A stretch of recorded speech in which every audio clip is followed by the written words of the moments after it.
In honor of former Cleveland Indians second baseman Cord Phelps. Welcome into the 46th episode of Cleveland Sports Realm.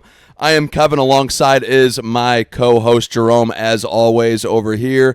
And behind the camera, producer Eric, as always. Jerome, we are recording here. This is Wednesday evening. I want to say it's the 17th of September as we're recording. It is. How are we doing this Wednesday night? We're doing good, Kevin. We missed having you last week, but Rob did an admirable job filling in for you, and he's become a good fill-in host when both of us are unable to make it. And, we were able to, the show had to go on without you, and we did an all right job. Yeah, I thought you guys did a good job. I obviously tuned in and listened to it as well. Rob did a fantastic job, and I was a little bit disappointed I couldn't talk with Nick Padone, special guest Nick Padone last week. He did a fantastic job as well. Thanks again, if you're listening, Nick, for joining the show last week. You did a great job. We hope to have you on again. And yeah, man. Yeah, I'm looking forward to getting back into it this week. I missed it last week. Yeah, absolutely. So you want to do that then? Yeah, let's get right into it. Okay, so let's get into it. So, there's this thing called second lives, and then there's third lives, and then there's fourth lives, fifth lives. And the Cleveland Guardians, they go all Guardians, the way up to 9, I think, don't they? It does. Yeah. And the Cleveland Guardians have more lives than a cat.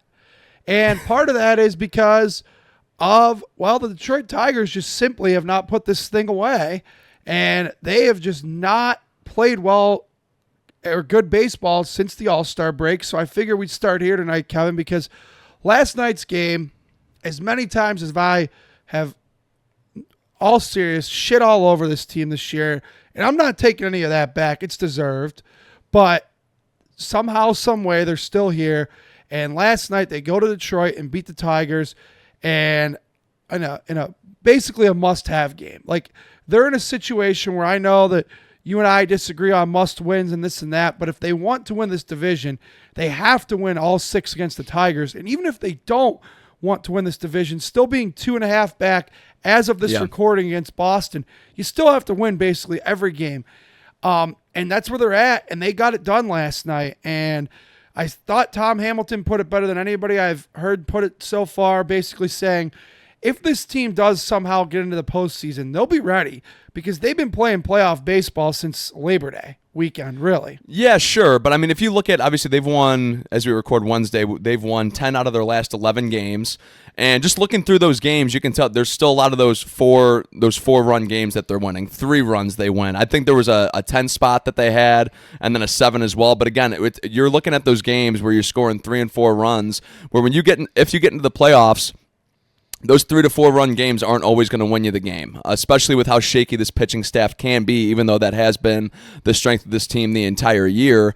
But again, I wouldn't even say that it's the Tigers that's keeping us in the playoffs right now, because like you just said, Jerome, it's the Red Sox too. We're only 2.5 games back from the Red Sox, and that's actually the team that I'm looking at more so than the Tigers. Obviously, the Tigers are the ones that we're currently in the series with right now, and those are the games that matter the most, as each win and each loss for the Tigers matters more and more with the divisional race shaping up right now.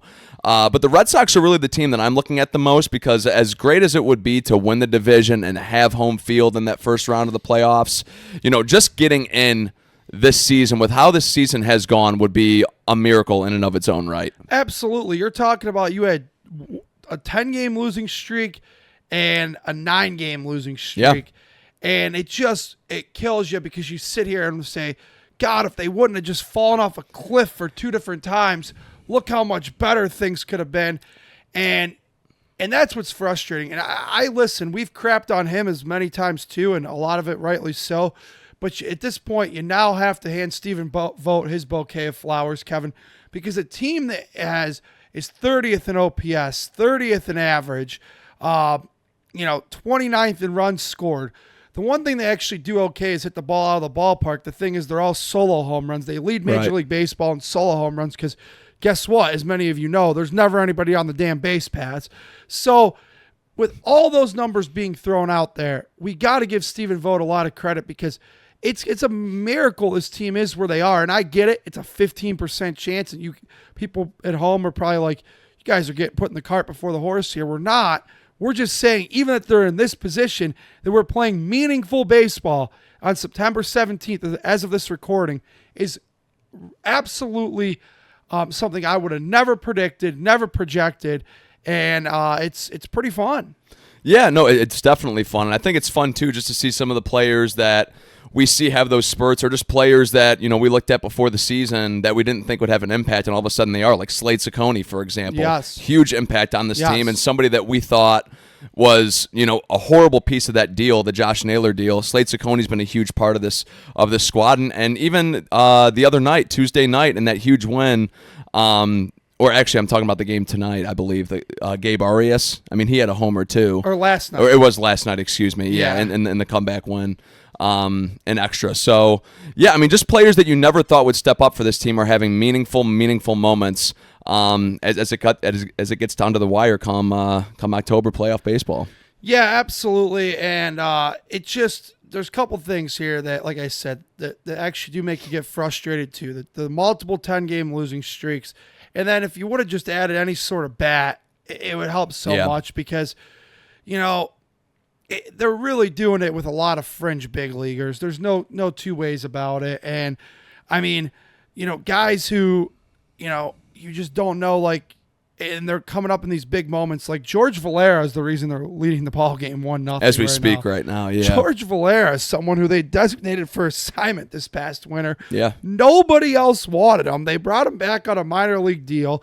At one time, George Valera was heralded as a top prospect in baseball. So, just things of that nature is crazy. I want to get into a little bit of last night's game because, you get a great start from Joey Cantillo, and I don't know whose idea it was to go to a 6-man rotation, but I can make the argument the 6-man rotation saved the season.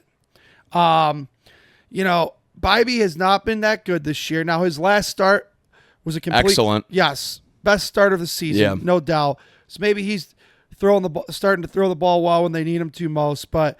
and I don't know if this was a Carl Willis idea, a Stephen Vogt idea, Kevin, I don't know, a front office idea, but whoever the hell's idea was over there, this was a damn good idea because you're thinking about it. These guys have a lot of them never logged this many innings. So this 6-man rotation's pushed them through. And as you pointed out, this entire win streak has been because of the pitching. I believe the starting pitching over this 10 out of 11 streak that, 10 out of 11 sample size that we keep referencing. I believe the starting ERA is the best in baseball at like something microscopic, I think, at 1.15. And so is it that low? This and again, they're still not hitting the ball, so they still can't hit, and that makes it even all the more impressive that they're doing what they're doing. So I want to credit whoever's idea it was. The 6-man rotation saved the season. Yeah, no, it did, and I kind of wanted to go back to. I mean, you brought it up a couple points now throughout the show, but just that the 10-game losing streak and the 9-game losing streak that we saw earlier this year, and I remember it was probably around game 7 or 8. Part of that 10-game losing streak that you and I sat here and we had said, if they come down to the wire and they're a couple games out of it towards the end and they don't make the playoffs, we're going to look at that 10-game losing streak specifically as a reason why they're not going to make the playoffs. And we can double down on that right now because that is going to be the reason that they miss the playoffs if they in fact do. Yeah, absolutely. So they have a 15% chance. I don't know that they'll get all 6 against the Tigers because when this episode is released tomorrow, Tarek takes the mound. We have not scored a run off Tarek all season. We've not scored a run off Tarek since the Lane Thomas Grand Slam. That's almost a year. Yeah. Tarek's going to win the Cy Young again. So that makes it all the more imperative. You got to get tonight. Tonight's a must win. You're currently doing it 1-0, but it puts so much pressure on these pitchers that they basically know, hey, we give up 1, we're done. I was about to say it's kaput. I was about to say it's got to be nice being Gavin Williams right now, knowing that you do have that 1-0 lead as we speak right now. But again, not even necessarily 1 run, but 2 runs on the board sometimes can seem insurmountable when watching this team. So hopefully Gavin just keeps mowing them down. I want to see him get at least 6, maybe even 7 tonight. It seems like Gavin's one of those guys that Vogt actually does trust a little bit later in the game. For as streaky as Gavin Williams has tended to be throughout his career over the last couple years, he has been a guy this year that Vogt hasn't mind letting that pitch count get up into the 100s, 105, 106, and then he seems to pull the plug on him there. So, and obviously, and to your point as well, Jerome, with this 6-man rotation that we now have, that just gives him an extra day of rest if the pitch count does get high for him one night. So I got a question for you. So, and let's say this is a hypothetical question and scenario I'm going to present to you, and I'd like to know the way you're thinking on it. Okay. So let's say they do get into this into the playoffs, and they got to play the wild card series. Who are the 3 you're throwing? Gavin Williams has to be in there. I think he's the one. I'm probably going Ciccone, and call me crazy, but I'm still going Bibee. I actually call me even crazier than if you think that's crazy. I think I'd still pitch Bibee in game 2. He has the most postseason experience on the staff. He pitched, I would say not well, but he pitched decent during the playoffs last year. He did have some bumps in the road, but I think he's the only guy who's been there, done that consistently. I agree. So I think I go Bibee in game 2. And then I think I go Slade in game 3. So we got the same 3. Yeah. Joey Cantillo, though, boy, he's making me really think, but I don't know if I trust him, especially the way he blew up last year at Yankee Stadium. Yeah, I'm not trusting him yet at all. Okay. I mean, I might have him. I definitely have him as like a bullpen arm or something like that come postseason he'd make time. My roster. Absolutely, he would make the roster, but I'm not throwing him out there, especially if we do face. Yeah, no, 100%. Yeah, absolutely. So, and what was the other? The other thing I think that just does suck though when you look at it, I don't care who says what, they are absolutely missing the hell out of Emmanuel Clase. Oh, they absolutely are. This bullpen is on fumes.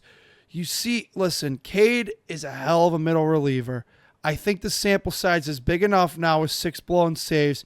Cade is nothing but a below average to average closer. I agree. He's nothing special. I would even say below average closer. Yeah, and I think it puts it in a microscope even bigger on him because we've had the best closer in baseball for years now, right, who is no longer available to us. And that's a whole nother thing that I don't really want to get into tonight. That's more, what the hell's Major League? Like, get shit or get off the pot. Well, that's the whole thing with this whole thing with Ortiz and Clase is, I mean, how long can you keep postponing this? Like, how often can you just keep saying, "Oh, we need more time"? Yeah, it's kicking like the can down the road on the Albatross's money.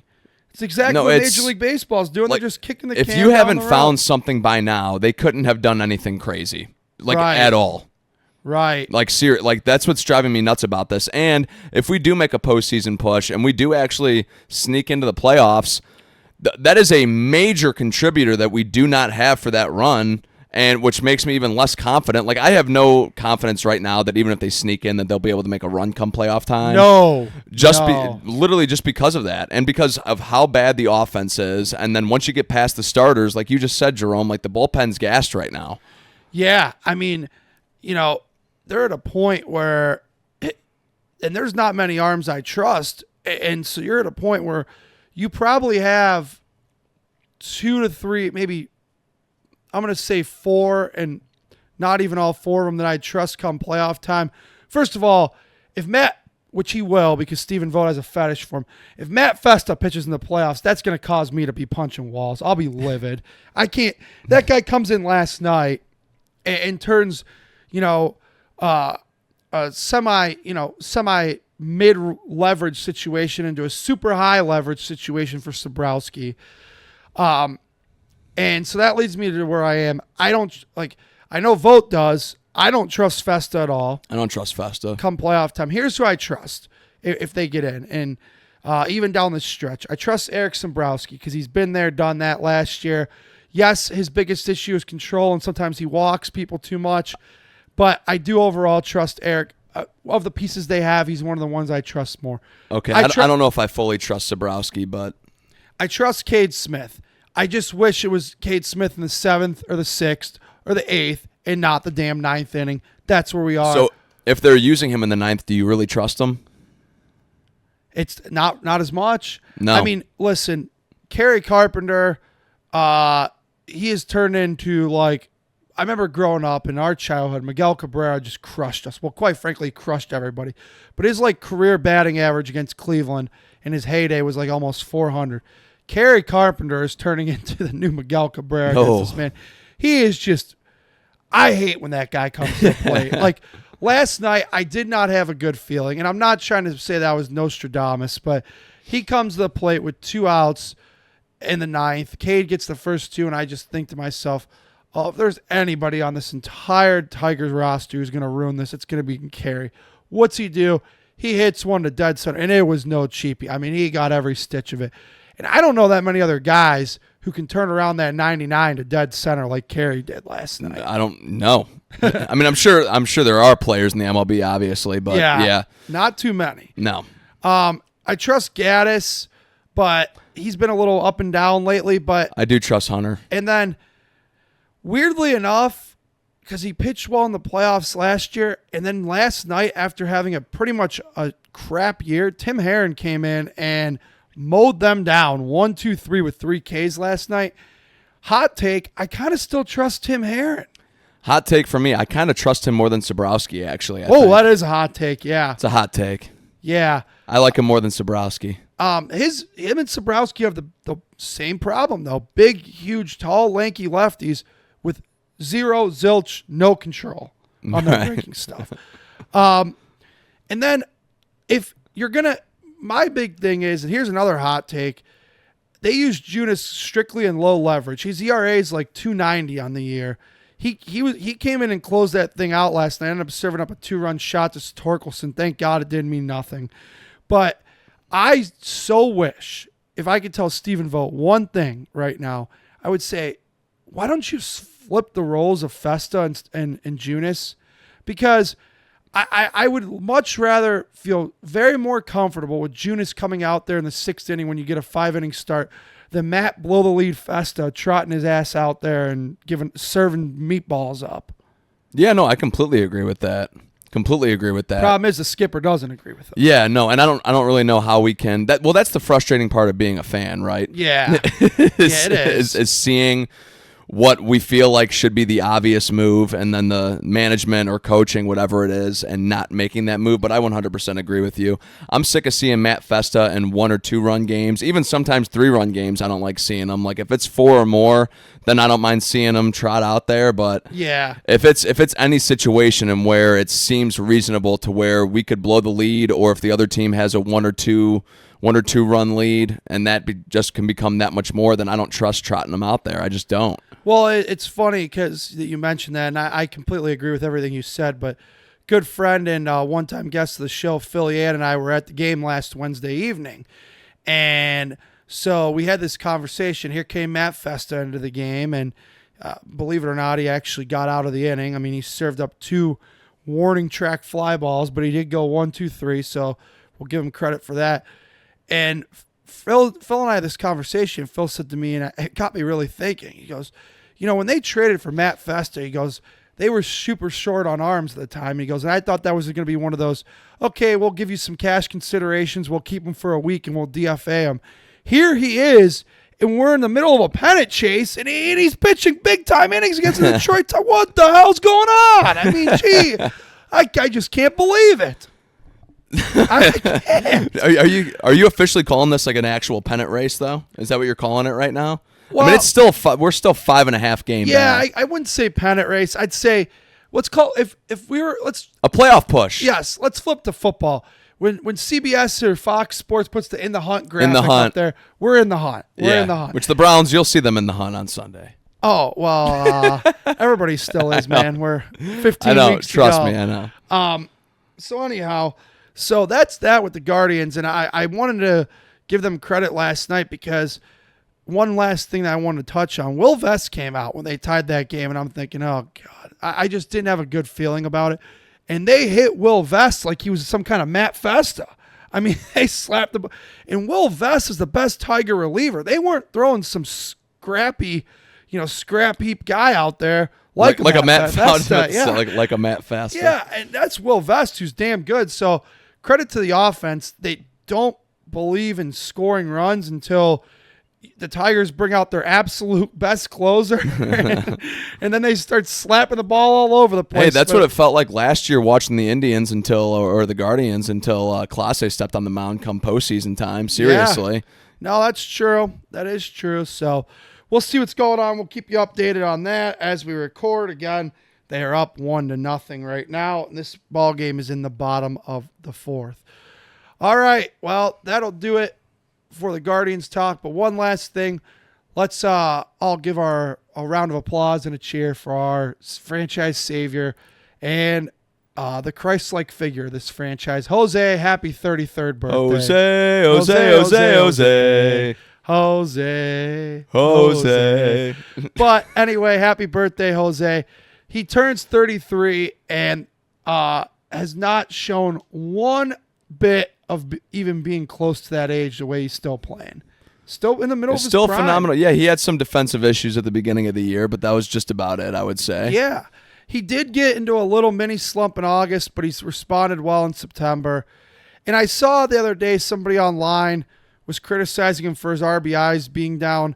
No one's on base. Yeah, we already exactly. went over this. Are you listening to the show? Yeah, come on. Yeah.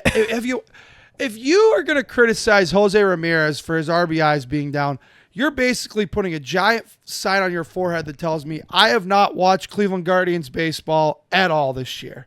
That's what you're telling me. Because if you think that there's guys that drive in, you're out of your mind. No, I completely agree with you, Jerome. We went over it at the beginning of the show, and we can reiterate it. There's hardly ever anybody on base. We talked about how the home run numbers are actually kind of there for this team this year, but the runs aren't, and that's because nobody's on base. Nobody's on base. I'd love to know, and I don't know, so I'm just throwing this out there. I'm just thinking out loud here in the realm here. Yeah. But I'd love to know, team-wise, if they do get in, are they the worst offensive team historically to ever make the postseason? Maybe they are. I'm surprised we haven't seen a statistic like that actually I'd already. love to know. I would like to know love too. to know. That does surprise me. We haven't seen something like that because if they're not the worst, they've got to be one of the worst. They got to be bottom 5 all time, and they've been doing this thing since the 1800s. Yeah, right. Yeah. So, all right, let's talk about something they've been doing since 1946, but since it came back in 1999, it's like a trash can and a burning dumpster floating down the street. Yeah. That's the Browns. They're 0-2. I'm going to surprise you all with a statistic as bad as they've been that's going to blow most of you away. They started 0-2. Most of you say, well, what's different from any other year? Folks, this is actually the first time they've started 0-2 since 2018. 18, they started 0-1-1. I think you're thinking 2017. Yeah, okay. Yeah. Even more proof. Yeah. That is mind-boggling, but they did figure out a way to do it for the first time in 8 seasons. After we sat here last week and tried to breathe hope and fire and life into this team, hoping that it would not be what it turned into be, which was a Baltimore Ravens drubbing. Yeah. As they celebrated their 30th anniversary of ripping our team away. Screw them. I still think that was, I know I didn't get to really say this point on last week's episode. I still think that was strictly coincidental that they happened to have the 30th year anniversary the day they faced the Browns. I think no matter who they had or who they were facing, that they would have held that ceremony because it was their first home game of the year. Yeah. I think that's on the NFL for scheduling it that way. Now, if it was the Browns in Baltimore week 8, week 10, and they trot out the ceremony, then it's like, okay, you guys are clearly being So let D-bags. me ask you, because you were there, and we're glad you made it back safely, and thank you know, all that. Rob was also there last week, as he pointed out on last week's show, and you guys did get to hang out a little bit, and we got to see each other before the game at halftime. Have a few pregame beverages. I did not with him, but I did. I did Okay, indulge a little bit. Good. I'm sure. I know for a fact he did too because of the pictures he sent me. So anywho, how miserable was the 30th? Was it as big of a deal as it was made out to be by the Ravens on social media, or did you not see Actually, it? not too big of a deal. They had a couple of the alum come out, like Ray Lewis, for example. They were holding their Super Bowl rings, and he was in his gold jacket, and he did a little bit of his Ray Lewis dance, which I was booing, of course. Yeah, good job. But Yeah, it honestly wasn't too crazy. The only thing that was a little bit irritating was that they were like, who was the first Ravens player to score a touchdown, or who was the first Ravens player to have an interception, or who was and they were clearly all former Browns players from when they had moved to Baltimore. So Yeah. I'm seeing Ernest Biner up there, Eric Turner, all these players, and I'm like, these are our guys. These are our guys And that you like, stole. literally, yeah. Yeah. So, but all in all, honestly, it wasn't like a too exaggerated ordeal. Like they just basically, oh, that's been 30 years, and then they had a couple of the alum come out. That was basically it. Nothing too crazy. Good. Yeah. I'm glad. Well, anyway, talk about the actual game. I thought the Browns did a good job keeping it close in the first half, but as I was watching this game, I don't know what it was. Maybe because the offense just couldn't move the ball even but 5 yards. It felt like we were down 10-3 at halftime, and it just felt so much more. Yeah, it did, but it didn't too, if that makes sense. Like it felt like the Ravens had been dominating the game, but then you looked up the scoreboard and you're like, hey, it's only a one-score game. Like if we score a touchdown or hell, even a field goal, like we're kind of right back in this thing. Not that we were out of it, but no, I know exactly what you're saying, Jerome. It seemed like the Ravens were kind of dominating us from the get-go, and the offense and even special teams didn't really do us any favors either. I know you look at that score, 41-17, we end up losing that game. But, I mean, there were 3 times that our offense and special teams basically set the Ravens up immediately in the red zone, and that's 21 points right there, basically. So, it's frustrating. Just a blocked punt. Joe Flacco, which, we sung his praises, or at least you and Rob were singing his praises last week. I was singing his praises to you guys off the air about how great of a game I truly did think that he played against Cincinnati in Cleveland, and that the interceptions were not his fault. And it looked like he didn't even know what was going on back there or back in the pocket when he was facing Baltimore this past week. And that play that he rolled out, threw it into double coverage, and its interception, just something that you wouldn't expect basically a 20-year veteran to do. Almost 20 years he's been in the league. I want to say it's been 17 years he's been in the league. And you were there, so you didn't hear this. Ross Tucker, who commentated the game for CBS, that he let Flacco have it on that one. He goes, this is just unacceptable. 18-year veteran. He goes, he knows way better than that. Yeah. And I know what Joe was trying to do. The offense wasn't moving. David Njoku was running a seam route.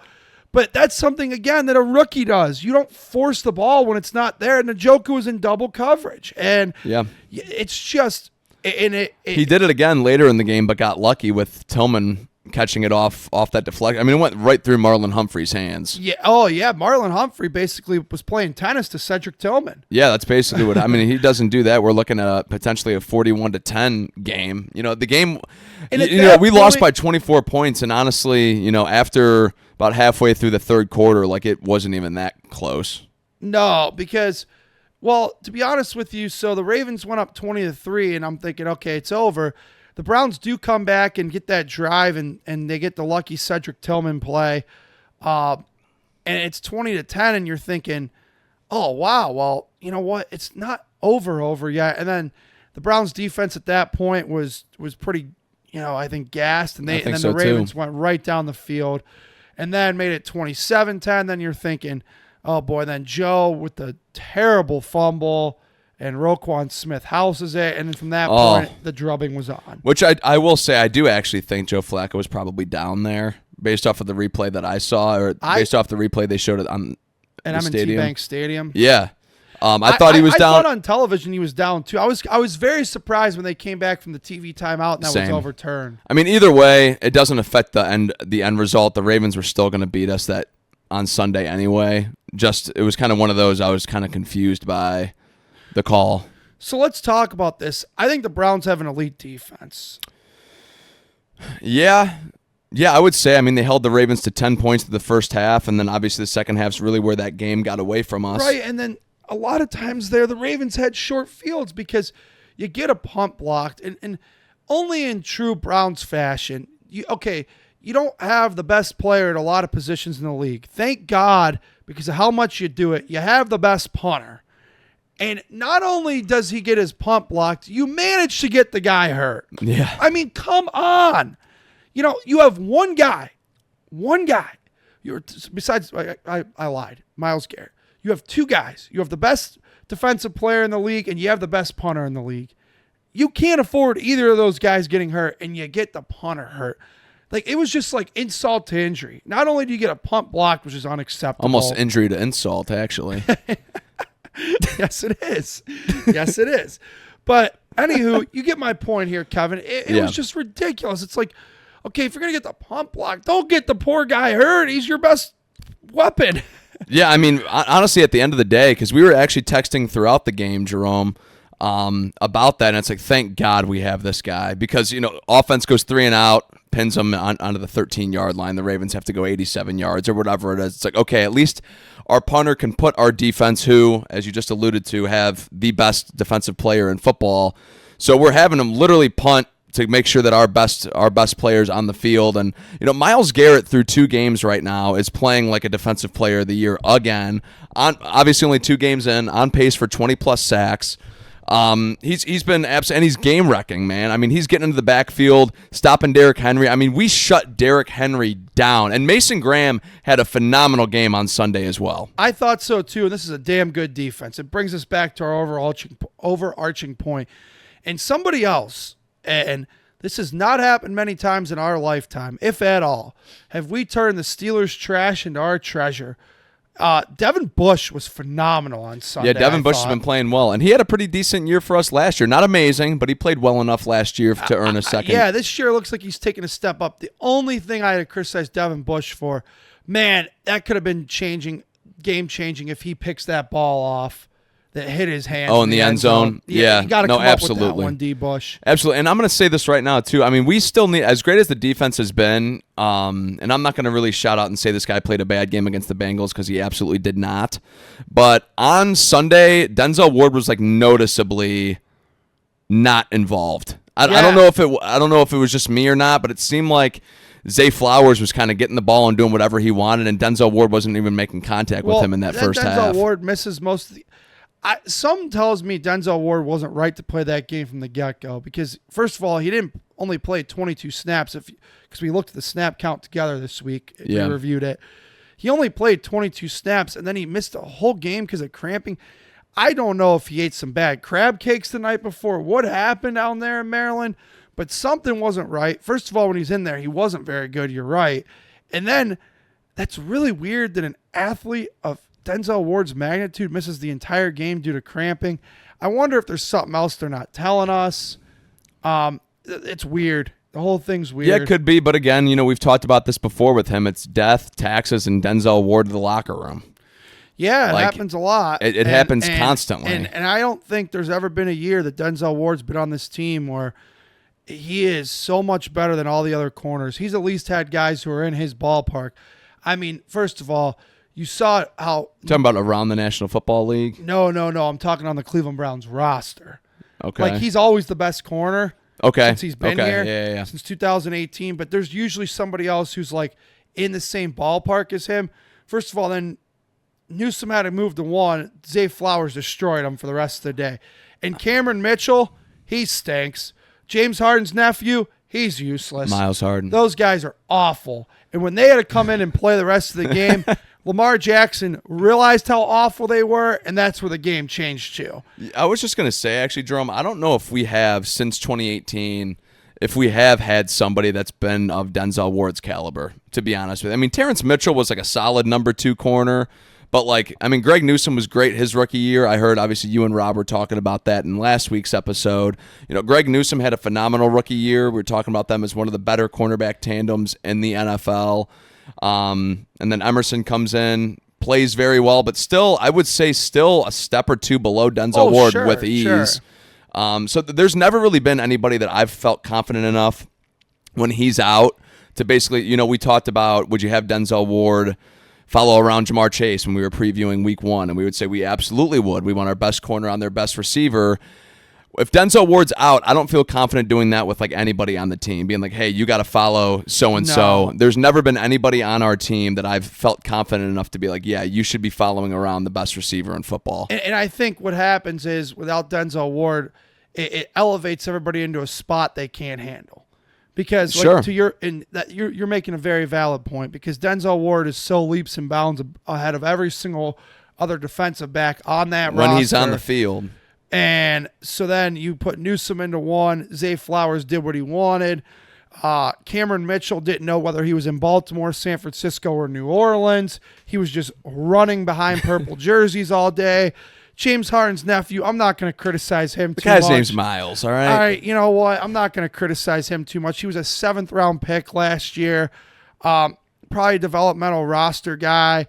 And then the 5th corner we have, like the guy who, Jared Bernard, Converse, whatever the hell, he's out there. He's got no clue what's going on. I mean, and so essentially once Denzel Ward's out, it's just like, well, boy, and you're right in the sense of trusting Denzel Ward to be out there every week is like, it's not betting on something it's too likely to happen. But it's like, you watch the Browns on Sunday and you're like, oh my God, if Denzel Ward doesn't play every snap, this is an ugly cornerback room. Yeah, and then it doesn't. I mean, at least we do actually have a couple good safeties too. Yeah, like Grant Delpit's had a good start to the year. Ronnie Hickman had a hell of a start. Hickman's played great, although I believe he was the one responsible for Bajorquez's injury. Yeah, so yeah, that was poor. So we got to get him off of special teams then, because the dude does play a mean free safety. Right. And we saw that as early as 2023, his undrafted rookie season. You know, we talked about that about halfway through the year.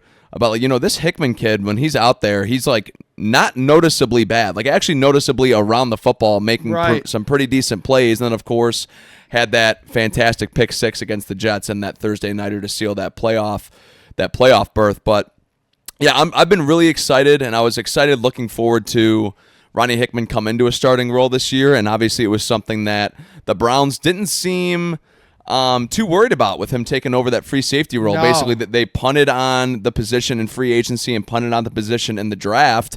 So they were confident with this, and it looks. I mean, and Hickman's been playing great 2 games in. And I think the other reason is because you did sign some good veteran support. Rayshon Jenkins. Yeah, he's been playing well. Yeah, when he's in his limited role, I think if you put him out there as a starter, he probably gets overexposed. But his 15 to 20 snaps has been fine. And I think this brings us back to something we talked about last week. It is super early, but this is already Andrew Berry's maybe best class he's ever drafted. Yeah, I think this is his best draft class since 2020. You know, that's the draft class we looked at. They got Jedrick Wills, who was okay for 2 years, and then he wasn't. Grant Delpit was in that class. Jordan Elliott was a decent starting defensive tackle for us. Jacob Phillips was never given a chance. Harrison Bryant was a decent backup tight end for us. Donovan Peoples-Jones was in that class. And then Nick Harris actually was a 5th rounder, and he actually played a relatively decent fullback. Great fullback, and actually was supposed to be the starting center for this team until that injury where Ethan Pochich just took the job and ran for it. So I actually thought that was a pretty good draft class from Andrew Berry, but you know, looking at draft classes 2021 through 2024, I don't see any that stand out, and maybe it is because we had limited draft picks due to the albatross throughout that span. Actually, 2021 was a decent class with Newsome and JOK, but that was about it from that class that really stands out to me. This one you're looking at Mason Graham. You're saying, wow, Mason Graham's looked really good. He's flashed his first 2 games. Carson Schlesinger. Looks like some folks are already comparing him to Luke Kuechly 2 weeks in. Yeah, I mean, he looks the part. I mean, that might be us being homers, but he looks the part. Quinshon Judkins, obviously we didn't see him against the Bengals, but we saw him against the Ravens. Very tough running. There were a couple plays that the offensive line got completely blown up on that, what are you going to do when there's 4 Ravens as soon as you get the ball? Well, that, and I am just blown away that the guy played. I know he only played 20 snaps, but for not having one padded practice since June, and he played that well, I'm like, holy crap, once he gets his legs under him, I think he's going to be a hell of a running back. Did you see they already bumped him up to RB1? Yes, on the depth chart. Yeah. And Stefanski tried to downplay it today. He's full of shit. He's the running back 1. Yeah, I agree. And then, hey, kicking off the 3rd round, we got 2 of them. Harold Fannin Jr. looks phenomenal so far. Yes. Phenomenal so far. Dylan Gabriel, jury's still out on him. Dylan Sampson looks great so far. Him and Judkins, the way that they're using the 2 of them right now, I know we're 0-2 and we just got shellacked by the Baltimore Ravens, but the way that they're using that backfield, I love it. Yeah, me too. Based off the and small sample size. And I think the more and more these kids get, well, not Sampson because he's played all along, but the more and more that Q gets his legs under him, I see less and less snap count for Jerome Ford. He still led them in snaps this week. The only value I think that Jerome Ford probably still offers is pass protection on third down, because you saw Sampson a couple times struggle with that this last week. So once the Dylan Sampson hopefully, and I mean I can't say for sure, but hopefully gets the hang of pass pro, Jerome Ford's maybe the kick returner, because DeAndre Carter's out with a concussion now, and that's about it. Yeah, I think we're probably going to see Ford slip right in there, and I do think we're going to see Jerome Ford get basically completely phased out of this offense. The thing that you're bringing up right now, because, okay, so we're talking about Quinshon Judkins, very good between the tackles. That's what we always talked about. I actually thought he did a very good job multiple times this past week against the Ravens of actually bouncing the run outside and bending that corner, which I feel like I didn't see him do a lot at Ohio State. So that was like, I was pleasantly surprised when I saw that. Yeah, and I agree with you. And he doesn't have that breakaway speed. We even saw in that 30-yard run that he had, like he broke a few huge tackles and then broke away, but nothing to where it was the breakaway run, to where the defense isn't going to catch him. Like he just doesn't have that breakaway speed in him. Yeah, and he doesn't, but like you said, his strong is between the tackles. And I just wonder, how much better he could be once he gets a full week of practice, full ramp up period, all that, because of how little. I mean, again, one practice from June until Sunday. And I think the Browns showed you just how much high hopes and expectations they have for the kid, that they let him play 20 snaps after not practicing since June. Well, and this isn't necessarily a long-term concern of mine. But in the short term, meaning this year, it kind of is. I just don't want the Browns to show their hand based off of who's in the backfield. You know what I mean? Like if Dylan Sampson's out there, I don't want them to just basically show the defense like, hey, like we're passing. Yeah. Or if Judkins is out there, hey, we're running this up the gut. And you can get in trouble with that, because even with Jerome Ford, like if we're talking about that, the strength that he has compared to the two rookie running backs right now is his pass blocking, and that's mainly probably just because he's been in the league for a few years now that he's just adapted that, because I don't remember him being a good pass blocker or that being a huge thing that stood out for me when he was playing at Cincinnati at all in college. So I just don't want the Browns to show their hands too much with based off of who's in the backfield right now. So Sampson or Judkins, or preferably both of them. Hopefully they get their pass pro in the next few weeks to the end of the year, hopefully. Yeah, I would agree with that. You don't want to show your hand. And I think that, they did check it down to Judkins a couple of different times. Yeah, he had a few catches. I saw he had 3 catches. And, Joe, like we said, unfortunately did not look good at all. And you got to hope that he looks better. But, Kevin, this offensive line is starting to show their age. Oh, 100%. I mean, they did not look good. Now, granted, you didn't have all your starters in there. You had Cornelius Lucas. And I think Joe has this mental block in his head that he just can't take a sack. And it's like, sometimes, it's okay. Like, on the Njoku one, he's rolling right and just heaves it with 3 Ravens surrounding David Njoku. To me, there's a lot of problems on this offense, though. And let's start listing them. We talked about the bright spots, the tight ends and the running backs. That's your bright spots. Yeah. The receivers. I don't think the receivers are getting open. Jerry Jeudy wanted to challenge Jeff Shadell on that today. I don't know if you caught that. I did hear about this. Yeah. Jeff Shadell said, well, what can you do to more get open? Jerry Jeudy implied and told Jeff Shadell basically that he doesn't watch the tape. Yeah, well, Jeff Shadell admitted that he didn't watch the tape, and Jerry Jeudy told him not so politely, well, you can watch the tape and then let me know. Well, if you turn on the tape, Jerry, you'll see yourself dropping a few first downs against the Ravens and the Bengals. I'm sick of this attitude that Jerry Jeudy has just because he signed a huge contract from a desperate... I wouldn't even say it was a huge contract. At the time, a 3-year, $50 million deal, when we handed it out, everybody was talking about how much money that was to give Jerry Jeudy. Now, it's nothing compared to what Jefferson, Chase, all the big names are making, But like, it was a big contract that we gave Jerry Jeudy. So, you get this bag, you're posting, as soon as he signs the contract, he's posting, the money bag emojis on Twitter. He's talking all this crap post game about how people don't watch games. It's like, dude, can you catch the ball and stop worrying about your diva persona? I mean, even he dropped that 4th down against the Bengals, and then just like nothing happens, just like walks to the sideline, like, whatever.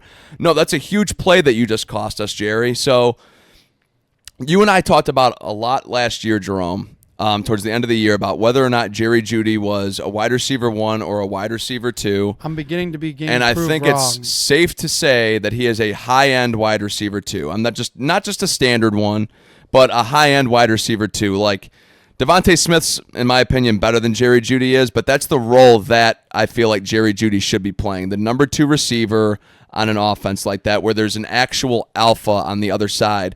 But I don't think Jerry is mentally strong enough to know that he is a wide receiver 2. Well, and I'd like to, whether Jeff Shadell did or not, I did watch the tape. Okay, I watched a little bit of the tape, and the receivers didn't get open, and that's just the bottom line. Like, but you also have to realize where Judy's coming from. Every receiver in the NFL swears to God that they are open every play, no matter what. And so Jerry Jeudy, in his mind, for how long has he been in the league? Since 2020? Got drafted in 2020. So 6 years now. For 6 years, he probably has never thought there was one play, whether no matter who his quarterback was, that he wasn't open. Whether it was Drew Lock, Russell Wilson, whoever. Okay. But guess what? What these guys have to realize is when we watch the film as fans, we probably look at it and say, yeah, Jeudy wasn't open on that play. Jerry Jeudy watches the same route and the same segment of the film and thinks, wide open. Man, I was wide open. Why didn't Joe get me the ball?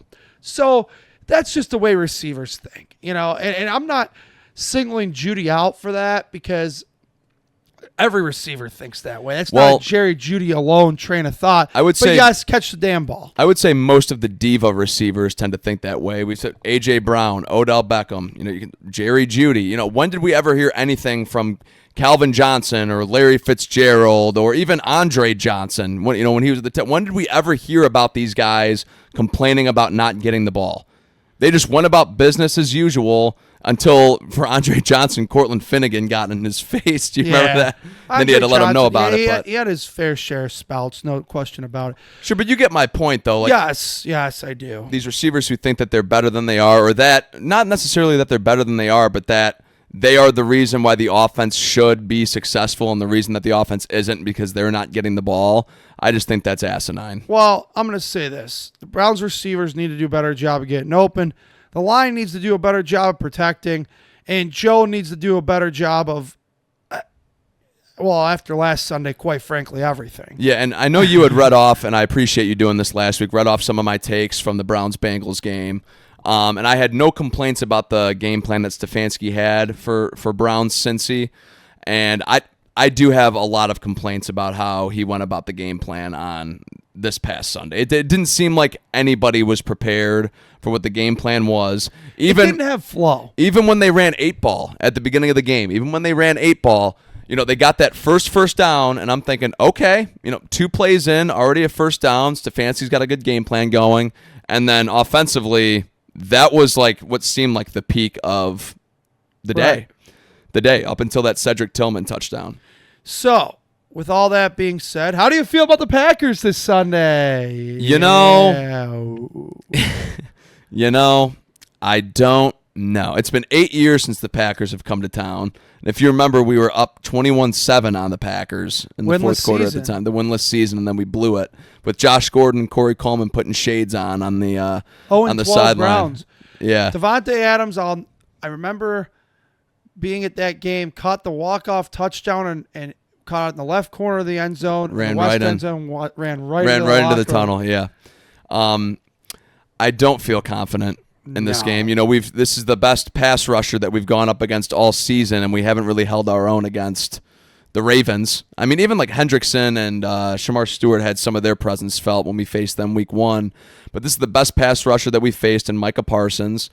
I think the Packers' defense as a whole is actually kind of underrated, and I think their offense while I think they're a quarterback away from being an actual Super Bowl contender, like they are easily a playoff team. You could argue that they could win the division this year with their 2-0 start right now. So I'm not very confident going into the game with Green Bay coming to town. I'm just not.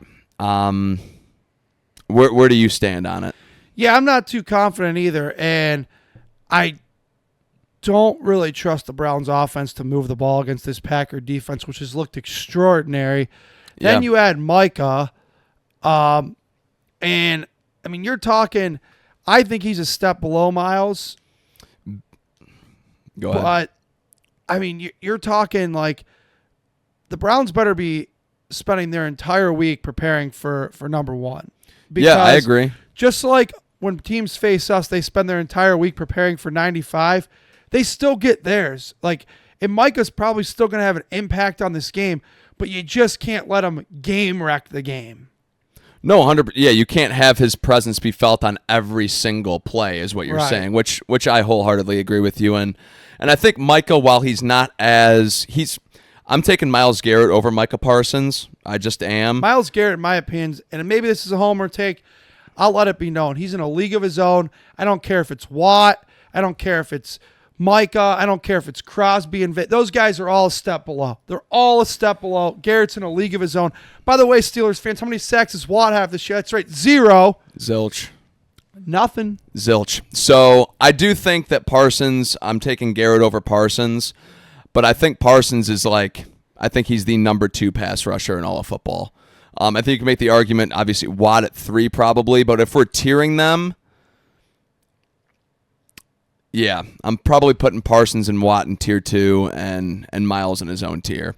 And I know we had talked before the season how we felt the 3 of them were probably in their own tier collectively, but the start that Myles is off to right now, when you know not their sole focus, but their primary focus is him, and he's still doing whatever he wants, it seems like, come on.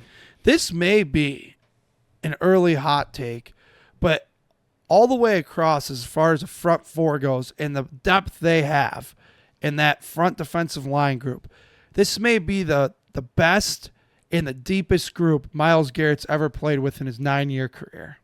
The defensive line? Yeah. I don't know, because I'm thinking about those Sheldon Richardson defensive lines. Dalvin Tomlinson was good on our defensive line. Partnered with Zadarius Smith. Like, Zadarius may be his best partner, but this Isaiah McGuire's no slouch. No, Isaiah McGuire's had a fantastic start to the year, and that's a guy I've been high on, honestly, since we've drafted him.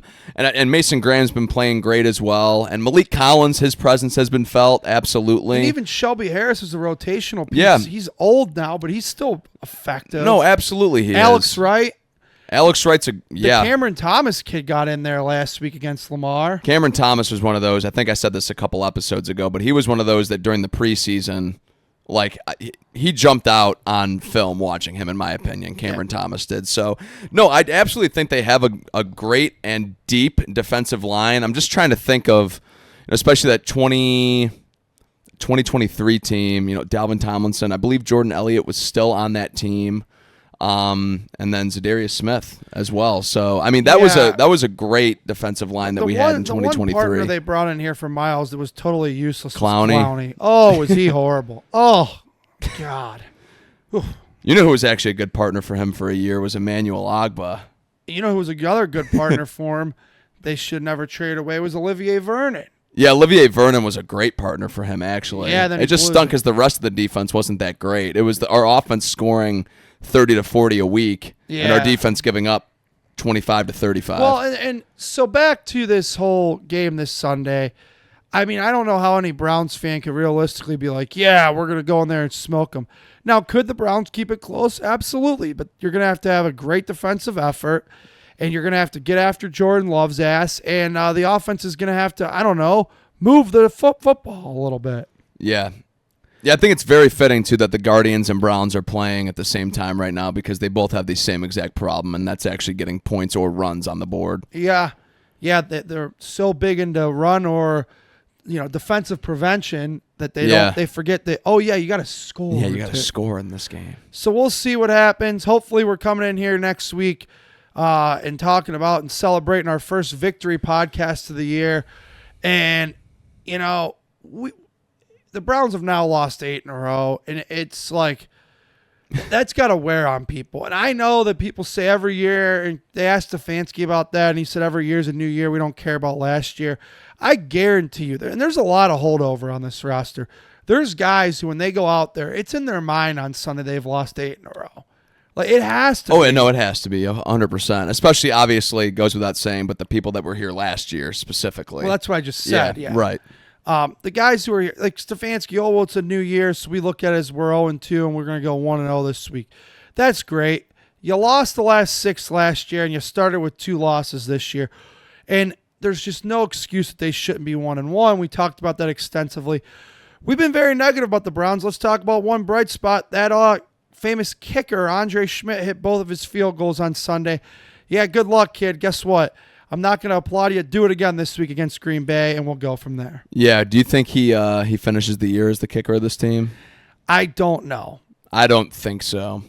I'm going to say week 7's the cutoff. Well, I mean, he was fine against Baltimore. Sure. No, I'm just saying. Yeah. I think there's going to be another bad game in him in these next 5 weeks, knock on wood. So we'll see what happens. All right. Well, odds and ends. There's a lot of quarterback injuries in the league, and usually when you bring that up, the Browns are in that category. They are not this time, as Joe Flacco is healthy, their starting quarterback.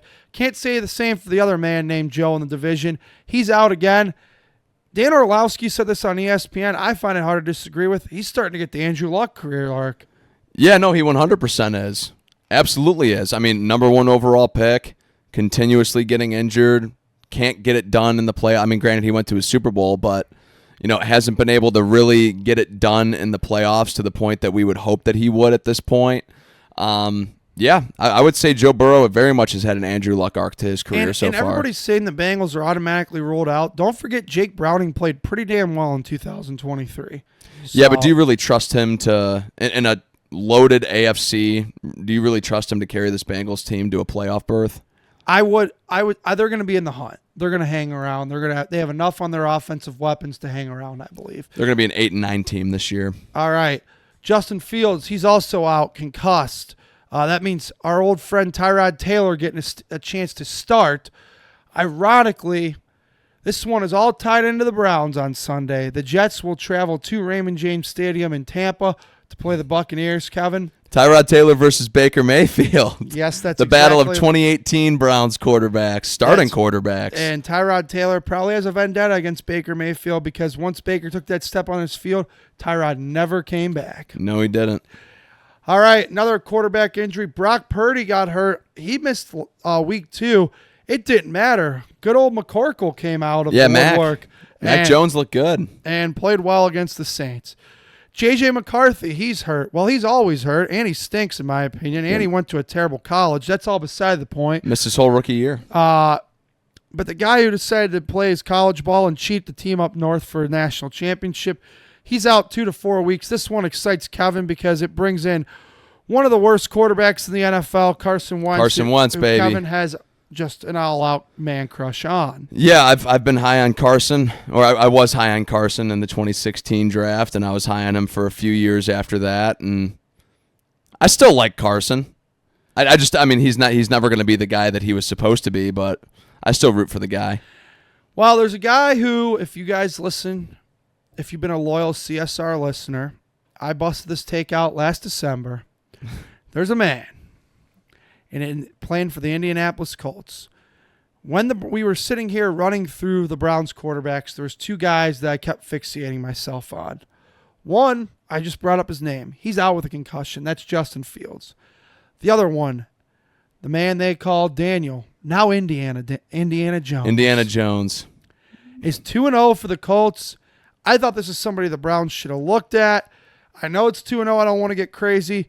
Daniel Jones looks a lot like playoff Daniel Jones when he led the Giants to the playoffs. I am rooting like hell for Daniel Jones unless he plays the Browns. Go Indiana Jones, baby. Yeah, I think it's going to actually be – I think this is a lot of fun because this isn't the first time now over these last few years that we've seen a quarterback get himself into a new environment and really start to turn his career around. Hopefully that is what happens with Daniel Jones. Granted, we're only 2 games in, but we saw Sam Darnold go to Minnesota, have a breakout year, get a bag. Baker Mayfield, bounced obviously between Panthers and the Rams, and then settled on a 1-year contract with Tampa. Then he got his bag because he had kind of turned around his career there. And then even you could argue Justin Fields as well has kind of turned his career around since his Chicago days. So it seems to be a trend right now with getting these younger first-round pick quarterbacks into a different environment when they didn't pan out in their previous one. Get them into a new environment that fits their scheme, fits who they are as a player, and we've seen a lot of success come from it so far over these last 3 to 4 years. All right. Well, Kevin and I decided we're going to go ahead and do the new NFL picks here. We're not going to go through every single game, but I want you, Kevin, to select 3 games. Oh, geez, you're putting me on the spot here, buddy. And I'll select 3 too, and we'll pick those 3 for you. So let's start with tomorrow night's game when this gets released to stay relevant for all of you. Bills and Dolphins. It is. Bills are favored by 11.5 points. I think the Bills cover and win easily. Yeah, I think they win by 2+ touchdowns. I think the Dolphins are a mess, so I think the Bills cover and win. Let's go Browns and Packers. All right, Packers are favored by 7.5 points. I believe I'm going to say this. I think the Packers win, but I don't think they cover. I think the Packers win, and I think they cover, unfortunately. Okay. And I'll let you pick the third game that we're going to go through here.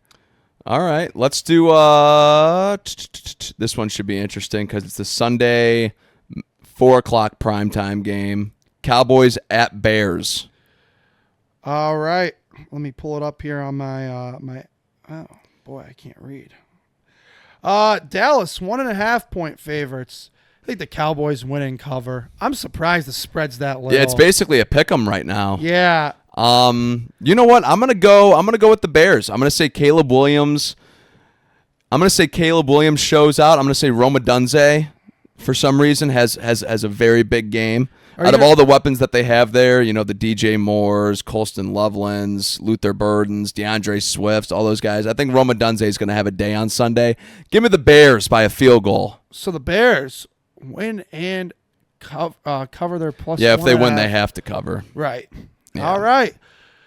I think that's everything we've wanted to do here this evening. We appreciate you taking the time to join us, and make sure you follow us on Instagram and TikTok, and also Twitter at CLE Sports Room. I saw today I was actually interacting on social media with our listeners a little bit, and I saw we gained a whole bunch of new followers. So if that's one of you out there who's listening, we thank you very much for taking the time to do so. We absolutely do. We've been having a lot of fun with this. We've really been trying to be more active these last couple weeks on social media, on the platforms, be engaging with you guys. We always appreciate the feedback and the engagement from you as well. Yeah, absolutely. So thanks again. And like we said, this episode is available for you to listen, number 46 on Apple Podcasts, Spotify, and YouTube. That's it for us. Take it easy, everybody. Go Browns, go Guards. We'll see you next week here on the Cleveland Sports Room. Go Brownies.